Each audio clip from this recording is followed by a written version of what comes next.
Welcome to another episode of The Brand Called You, a podcast and podcast show that brings you leadership lessons, knowledge, experience, and wisdom from thousands of successful individuals from around the world. I'm your host, Ashutosh Garg, and today I'm delighted to welcome a very senior and accomplished professional from Singapore, Mr. Philipp Kristian. Philipp, welcome to the show.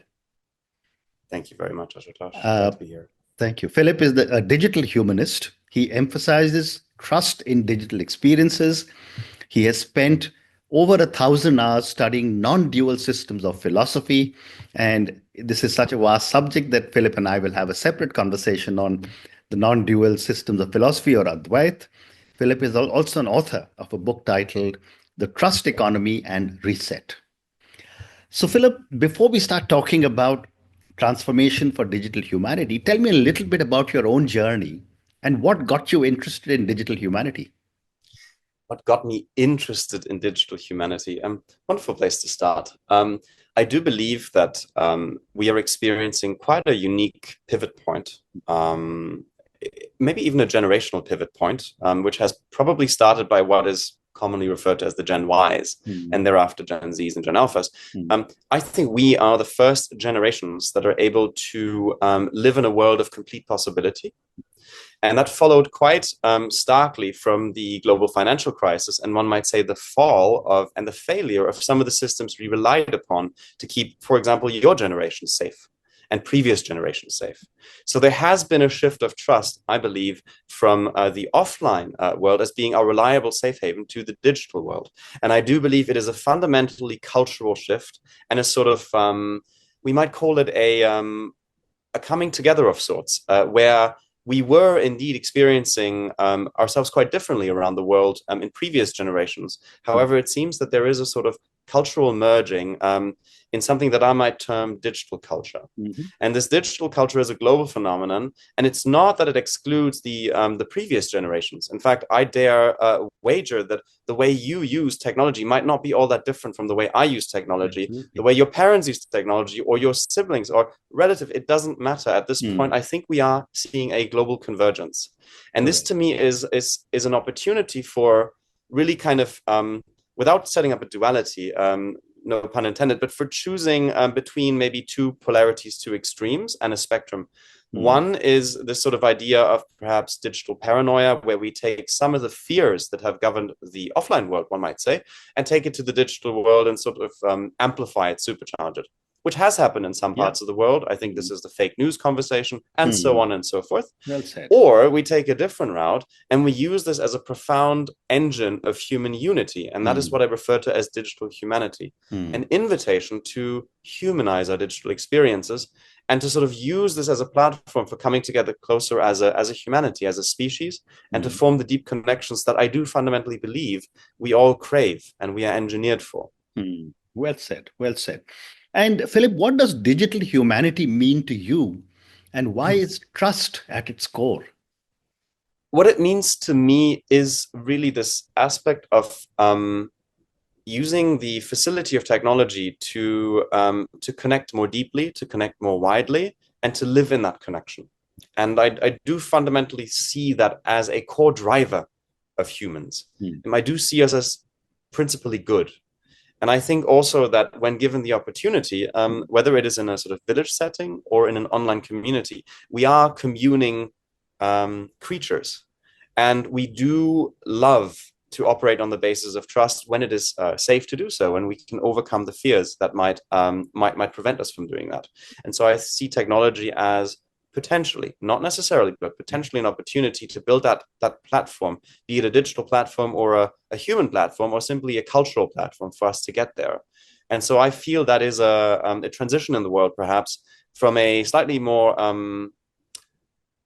what I might say, a little bit more of a stern and perhaps a little bit colder approach to organizing society overall to a much more warm and nurturing paradigm. And I do see that as a huge window of possibility in a world that is clearly experiencing what I would define as growth pains, or a world in transition from perhaps a previous way of doing things that is increasingly being replaced or coexisting with a new way of doing things. And I do believe, like all of us who are alive today, we do sort of experience those tensions and perhaps we can see them as an avenue for us to create possibility and to sort of build a kind of future that is more nurturing and more pleasant and more connected and more human, ultimately. Very well said. Very well said. And how can businesses, especially the digital first ones, create trust at scale in an era dominated by technology? I like the term trust at scale because that sort of is the gist of perhaps the thesis I proposed on trust, is that technology allows us to scale trust at almost no transaction costs, which was unheard of, because all the businesses, I believe, that you know to be valuable, they may have scaled trust in the past, but basically at the expense of huge transaction costs, which is why, banks used to be highly valuable, and why internet platforms now are hugely valuable, is because they managed to scale trust. And as a result of the scaling of trust, we have seen the transaction costs come down. How do I know this? I think this is quite obvious when we see the cost of connection. The cost of doing business has really decreased around the world. However, of course, some new frictions have been introduced. So this is a precious good that doesn't automatically happen. We need to sort of guard and preserve it. So trust is really important here, I guess. But it's about what it enables, Ashutosh. It's not trust for the sake of it. No, absolutely. Yeah. And therefore, Philip, a follow-up question for you is, what role do leaders play in fostering trust in the digital place, particularly when they are wanting to transform large enterprises? I believe one of the things about transformation that may perhaps be underappreciated, is that the idea to rush transformation and to sort of, push it down the line, or even push it upwards, typically fails, to the extent that in physics we are taught, the force that we bring towards something is met with the equal force. And I think this is very true when it comes to human resistance. We interpret resistance as a bad thing. Yet I think fundamentally, and maybe also quite personally, typically there is a lot of purpose to what we are experiencing. And of course, if we want to look at psychology, purpose is one of the most important things that keeps us healthy and alive and thriving. And so I invite leaders to look at, perhaps, for what reason might an organization, might a team, or might even their own inner understanding resist change. And to, instead of ignoring that, which we are sort of rationally induced to do, to accept and appreciate that there is resistance and that there may be concerns and that there is something which might be worth looking into. So instead of doing a typical thing, which I call typical, let's just go through with the change somehow, and then it turns out being very complex and very difficult, maybe even very exhausting for leaders. To sort of appreciate every experience of resistance, of dissent, whatever it might be, as a purposeful thing, and to sort of use that as a way of, first of all, accepting it. And that from that acceptance, I think we can build a foundation that is more harmonious. And ultimately, I am firmly convinced that will allow us to transform faster and more effectively and more sustainably so as well. Amazing. Yeah. Great response. And my next question for you is, how can businesses prioritize trust in creating customer-centric digital experiences? And of course, we have this constant thing that if I say something where Alexa or Siri is sitting, they're listening to everything that I'm saying. They are. I think the digital world is listening, and there is a data concern around, have we overdone it, perhaps? But to me, that is tangential, perhaps, still to the fundamental, or the human aspect. And I keep coming, fundamental, I don't mean it in a sort of like, in a narrow way, but I mean it in the humanity that we inevitably share, that we do share human experience, whether we like it or not. We are really quite similar at the biological and the, dare I say, fundamental level. This to me is very important because at that level, the involuntary, call it subconscious, whatever you might call it, all of that which happens day to day, which we are not aware of or in control of in the sense that we are rationally aware of, all of that actually, I believe, is quite similar. And there is enough, I think, research on the brain to back this up and on the body.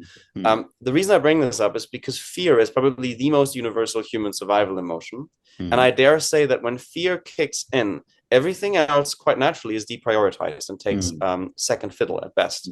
So fear is something that unfortunately, unfortunately, some of the systems we have used to build organizations, incentive systems, certain structures, certain KPIs, certain leadership paradigms, actually, they sort of fuel the fire of fear. And that fire is really, really problematic because in the presence of that fire, nothing else, and most certainly not trust in anyone except my own survival instinct, will prevail at that moment.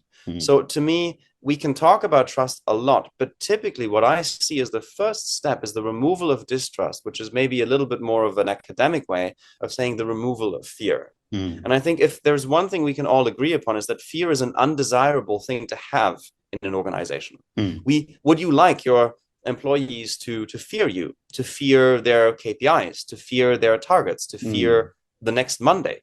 No, right? That would be horrible. And so I think it is the beginning is to create an environment where we can systematically and consistently remove fear. And the good thing is, before you say, oh, that's impossible and we can't change people and they have their own preferences, fear is so universal that it is the same triggers that make us feel unsafe.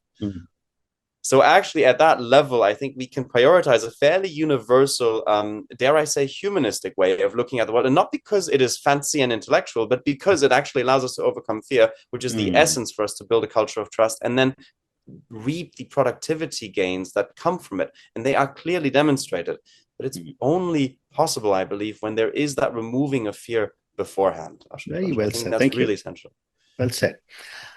Philip, with AI becoming integral to digital transformation and almost all pervasive in our lives now, how do we balance automation with maintaining human trust?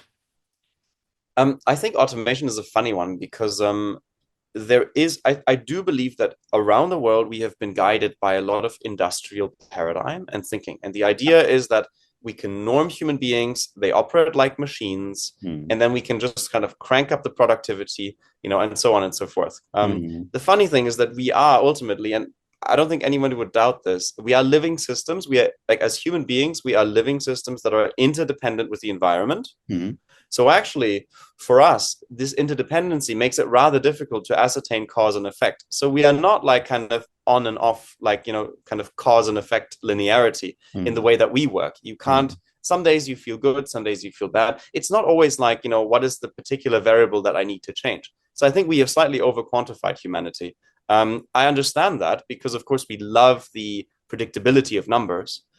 But I think this is also a little bit of the problem with automation, in my experience. Automation, the problem with automation, I see it as like this paradigm that we just deploy an AI and somehow it's going to make everything more productive. But we do see in AI adoption that it is ultimately human factors, in my understanding, governing that. So to me, if we were to remove fear in organizations, I can't guarantee you that you wouldn't have a massive productivity uplift just from that alone, because you basically will still have the human stakeholder, unless you want to fire everyone and just hire AI for all your jobs. But it's not recommended for the future of an organization, right? Because that might include you yourself as a leader. So that would be not so desirable. And I don't think anyone wants to go to work alone without anyone around. Correct. I do think we live for interaction and we live for that interdependency of the human experience. This is a long answer to a very, very simple point. And the point is essential, but it really matters, is that productivity increases come from a purposeful engagement with work, which comes from the removal of fear. And at the end, if we fail to do that and we just deploy technology, it is just going to potentially increase fear. And then the human stakeholder is still there, because you can tell a human being 1,000 times to do something, but if they feel threatened by it, they still will find ways of resisting it. So I feel like we should factor that in and to sort of go with a kind of an integration where there is a harmonious and level-headed and aware usage of technology. So we know what the technology is doing. It is transparent. We understand it. We feel that it is moderate and sensible, and we're using it as a way of collaborating and thereby enhancing the human factors that are already in the organization. Thereby, we can benefit from the productivity uplift that is clearly there with artificial intelligence. And at the same time, we can respect the fact that we are human beings and not machines. And so it may allow us to be more human as humans and to let the machines be machines. which I think would be quite a nice world, actually. Correct. I would Absolutely. like that. I agree. Me too. Me too. My next question, Philip, is that you have contributed extensively to the APAC innovation ecosystem. Yeah. What are some of the unique lessons the region has taught you about digital trust? Well, what the region has taught me, having been there almost 15 years now, is I do think that there is something quite unique about how Asia maintains a very, very, very strong traditional, also philosophical stance. And how society is able to both embrace like the massive speed of modernity and technology, and at the same time uphold some of these really, really ancient values. I've really been touched by that. I think that's wonderful. And this is true for all of the region, dare I say, all of APAC. I love that. And now coming to perhaps some of the unicorns and some of the technology companies that have done exceptionally well, what I would say my humble contribution has been, if at all, is that I've worked with founders who were highly ambitious, who were willing to approach things differently, meaning they saw that an industry was no longer working for its customers, which is a nice way of saying it was working against its customers. And so what we basically did is we tried to realign interests and restore that equation, which is a trust equation. If your customers distrust you, they will maybe, fear doing business with you, or they might be angry at you. And that's the kind of stuff that you really want to avoid, I think. It is stuff that's not good to have. Whereas if the customer trusts you, they sort of open up to you. They're willing to share data, money, and time with you, which is what, as a business, you'd be very happy with. So actually, that's really what we did. We offered a trust proposition where it was like, I recognize you as a human being. I trust your needs. I trust that you are honest, and I trust that you are fair. And we provide a digital proposition that matches that. And it turns out that in an environment where there is distrust prevalent is a bit like offering water in the desert. People are craving it. And we have demonstrated at least twice, dare I say more often, that this dare I call it humanistic approach, this digital humanity approach to transforming industries is, in my understanding, probably the most effective way of bringing about change. Great response. But, for my viewers and listeners, can you also give me one or two examples, without any names, of course, of organizations that you have supported? And what were the kind of challenges they were facing, and how did your intervention help? I mean, to speak about two companies that have made it very, very far in Southeast Asia, one in telecoms and one in insurance. In telecoms at the time, there was still a kind of a very strong convention around selling minutes of talk time. And at the time, and this is, I think, quite a formula, there was a change globally around data infrastructure. So all of a sudden, mobile data became a thing, one might say. So these founders recognized a technological opportunity. They had a hypothesis that there would be a shift from minutes to data in the emerging customer groups, so that people would be more interested in purchasing data in the mobile phone plan than minutes. And that's a big bet they made. So they were basically very sure that this would happen. So that's, to me, the first ingredient. I am observing a technological change or a shift in an industry in terms of customer preference and in terms of maybe, in this case, communication preference and modalities. Second thing was the paradigm of the industry was one where, and this is still the case in some markets, where the telco would do anything to lock you into a contract. And the way I reframed that with the company is basically what they're saying is, we don't trust our own proposition. Therefore, we try to sort of trick our customers into signing up with us, and we don't let them out of the contract. And that way, what is actually happening is we can sort of secure the revenue, But it is, in my understanding, this would be an antagonistic relationship with one of your primary stakeholders, your customer. Now, we recognize that, and we said, well, perhaps it's as simple as showing the customer that we are so confident about our proposition that we allow you to cancel after 1 month. We allow you to switch.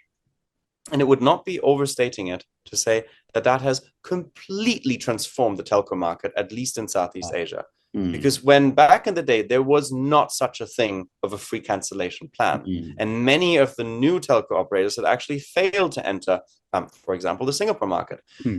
Fast forward to now, and we have a huge proliferation of telcos. We have a massive bias towards data over minutes, and we have free cancellation wherever you look. Amazing. And to me, this is an example. Now, there's a cute little anecdote there, Ashutosh. In Singapore, we have one provider, like I think it's a technology interface. They port your number when you move from one telco to the next. And there was a time where this one company was so in demand that it actually broke the sort of system of that one company that was used to be perfectly sufficient to switch between, like the different providers, because so many people were switching to that company. And to me, those are stories that really make my eyes glow, because that's when you see change happening live whilst you're there. That would be the first example, I guess. How interesting. Thank you. I have time for two more questions for you. How do you envision trust impacting the future of work, especially in today's work environment where there is hybrid, there is remote, and of course, since you live in Singapore, there are globalized companies? Trust and the future of work in a globalized context.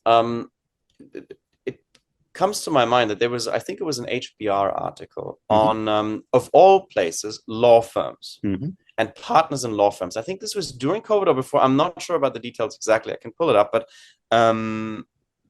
basically what that article was pointing at, and it was pointing to a study that found that the most collaborative partners, the ones that volunteered their expertise to other partners, the ones that were willing to collaborate, actually turned out to be the most highest grossing partners in the firm. And the ones that were the most competitive, quite counterintuitively, were actually a lot less successful. To me, you can perhaps explain this as social capital, or as the trust advantage, or as the network effects, or the strength of loose ties, if that rings a bell, maybe. Which is one of those extraordinary articles explaining that sometimes, the more people and those loose ties that can actually open a huge amount of opportunity. It's like doing the little favor to someone that you barely know that can actually generate a huge amount of opportunity. To me, this is all the same message. The message is that we are actually engineered for collaboration and connection, and that when we operate that way, our system is thriving. So that is perhaps a very, very simple recipe, because it means once we do remove fear, and once we actually encourage that, and we trust, we have a little bit of faith perhaps in that collaboration. We have faith in the fact that another human being may be able to offer us something that we don't have. We're actually going back to economics 101, because economics, in my understanding, is built on comparative advantage, specialization. So we are actually seeing the signs everywhere that we should be collaborating. And I think this is just a return to form. That to me is very important. And that's also the way to embrace diversity, Ashutosh, because if I am being competitive, I'm naturally going to divert to fear, and fear might also lead to in and out group behavior that may lead to anger, hostility. And these are beautifully documented in terms of now what we have as neuroscience, because we can actually see how that correlates to certain neural activity. So by now, this is no longer a hypothesis. We know that the brain chemistry changes when we think of someone as us versus someone as them. It makes a huge difference. So there is now a beautiful body of work that shows that a sort of cutthroat competition is actually harming us and harming the people around us. And that collaboration, when we have that sort of safe platform for doing so, is vastly superior. And I think that is also intuitively, like we listen to ourselves, of course it's true. How can it not be, right? How can that be false? So that I think is perhaps a really simple way. And my last question, and this is about your book, Reset. We don't have the time, unfortunately, to go into depth about transformation, but I want to ask you a question about your book, Reset, as well. Your book talks about transformation. Can you tell me one or two key principles you have outlined for leaders who are aiming to reset their organizations? Well, the reset, it's funny you bring this book up now, because actually it is exactly the previous point, that we must be able to overcome this perhaps, let's call it fear-induced, if I may, tendency to compete, which is sort of a prefrontal cortex response where it's never enough, and the prefrontal cortex loves more. It loves more growth, but it comes from a profound sense of lack. It's like, I fear that I don't have enough. I fear that I need to keep up. And that sort of creates a sense, and even in our system, of kind of constantly catching up. And so that leads us to survival when I think no great human achievement ever has come from a survival mindset. Survival is necessary, but once we go beyond that, that is when we have time for poetry and metaphysics and invention, you know. But really, like, the survival trigger might kick us into action, but I do believe we must transcend that. And collaboration is a great way for us to lean into social capital, to tap into the collective brain power of the world, and also to see diversity as an opportunity instead of a challenge across generations, across cultures, and certainly across economic strata. So to really go and create that unifying force. And I, like, based on, you know, my understanding of the world, that is also very much in harmony with who we are as people. We are connected beings, and we are seeking that connection. And I actually think that this is just about showing us that perhaps now with technology, perhaps instead of using technology to exacerbate the problems of the world that used to be, we can use technology to restore some of the humanity that is actually at the essence of our being. I firmly believe that. Very well said.